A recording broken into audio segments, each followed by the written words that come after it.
Hi everyone, this is Pastor Paul Ward, and I'm grateful that you're joining us on our new YouTube channel. I'm going to ask you for the next 10 minutes to listen to this message, this first part on the word Lord. I believe it's going to bring new light and perspective to your life. So take a few minutes and enjoy the following message on the word Lord.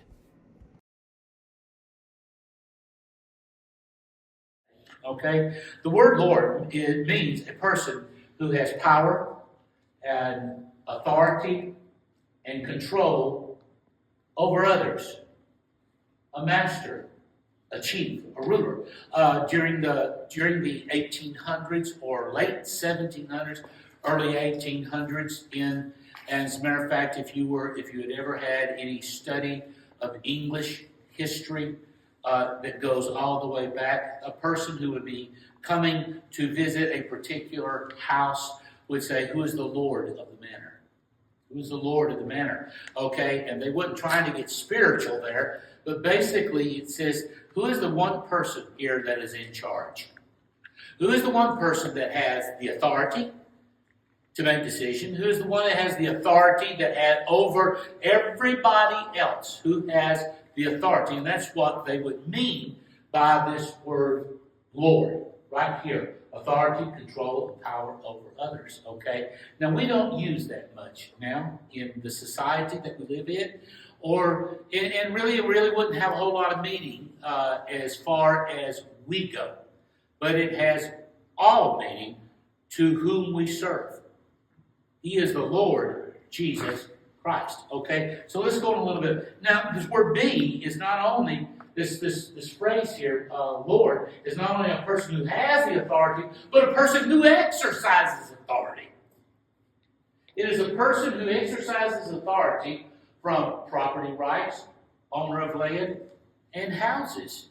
Okay? On May 29th, which was earlier this week, I think it was Wednesday, as a matter of fact, May 29th, 2019, 5 years ago, this last Wednesday, Pastor Sandy and I met at this little title office right in front of Tom Thumb in Duncanville, and we had our picture taken with a big old giant key to our house, and we signed like a stack of papers that thick, on saying basically, we take on the financing of this house, and now this house, which had belonged to a man called Dennis Schwartz one day earlier, now belonged to Paul and Sandy Ward one day later. And when that right transferred over to our lives from Dennis Schwartz, okay, then that entire property became ours. The fence that we have on the outside, it creates a border between our yard and our neighbor's yard. And so we lay claim and rights and ownership to that house. It is ours. And so we then can dictate what will happen and what will not happen in our own yard.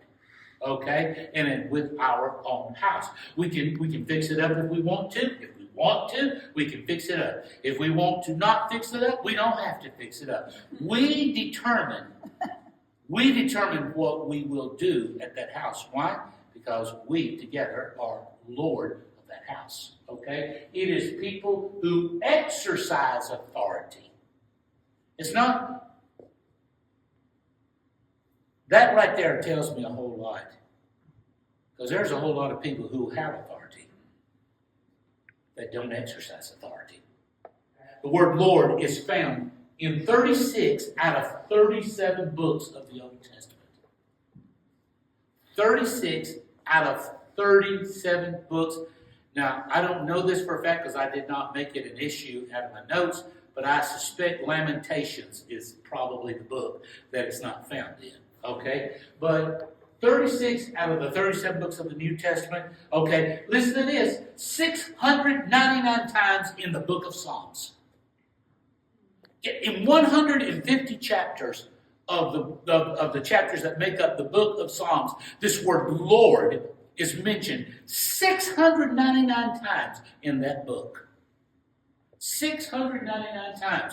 Okay? It is also in the New Testament in 25 of the 27 books of the New Testament. Only 2 books it's missing in, and also in 98 times alone in the book of Luke. Think about that.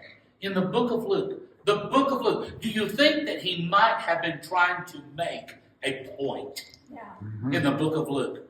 Of course he was. 98 times he re-emphasizes Lord, Lord, Lord, Lord, Lord, Lord. So in all, listen to this, 6,106 references to this word in the Bible. That's more than Jesus. Jesus, I think, is mentioned, I want to say a little over 1,000 times. Okay? That's more than Jesus. This word, Lord, here. Lord, okay? Now, several years ago, I preached probably, I think, one of my most favorite series of all time that I've ever preached, called The Name of the Lord is a Strong Tower, and the righteous will run into it, and they are safe. And one of those names that we talked about in the name of the Lord was the word Adonai. Was the word Adonai. Adonai. It is mentioned 335 times in the Old Testament and the New Testament. And that word Adonai, the reason I bring it up today, means Lord. Lord. And that word Adonai and Lord is mentioned 70 times in the New Testament. Okay? Our first contact with Jesus Christ. You think about it. Our first contact with Jesus Christ. As the book of Romans tells us in chapter 10 and verse 9, that if thou shalt confess with thy mouth, listen to this, the Lord Jesus Christ, and you will believe in your heart that God has raised him from the dead, thou shalt be saved. Wow. This is our first contact with this word Lord here, because we have to confess. If we're going to accept him, we accept the entire package. And part of that entire package is Lord. Yes. Lord. If you confess with your mouth the Lord Jesus and believe in your heart that God has raised him from the dead, thou shalt be saved. 1 Corinthians chapter 6 and 11, verses 19 and 20. Verse 11. But you are washed, you are sanctified, you are justified in the name of the Lord Jesus. We're justified because of the Lord Jesus. We're sanctified because of the Lord Jesus. It suddenly occurred to me, Pastor Anthony, going back to your offering thing there for a second, what God was actually asking of Abraham when he said, take now your son, your only son Isaac, and sacrifice him unto me. You cannot give anything back to God unless you sacrifice it. Mm-hmm. And you put it to death in your life. Now, spiritually, you have to bring them as a sacrifice unto God and say, God, this child now belongs to you. To you. This, you have, as he did with Hannah, lent him unto me. You have lent him unto me. But the child belongs to you. You can't give God anything until you sacrifice it yourself. Mm-hmm. And then we can give it unto God. Okay? But he said, know not that you're not of your own.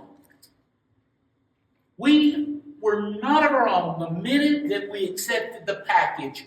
That's right. Lord Jesus. Mm-hmm. Jesus can do anything with our lives that he desires because he bought us with a price. Yes, he did. He bought us. And we're not our own. Okay, we're not our own. He said, you're bought with a price, therefore glorify God in your body. I hope that you enjoyed it, and I hope that it brought new revelation to your life. So please follow us on our YouTube channel, and we'll see you next week. God bless you.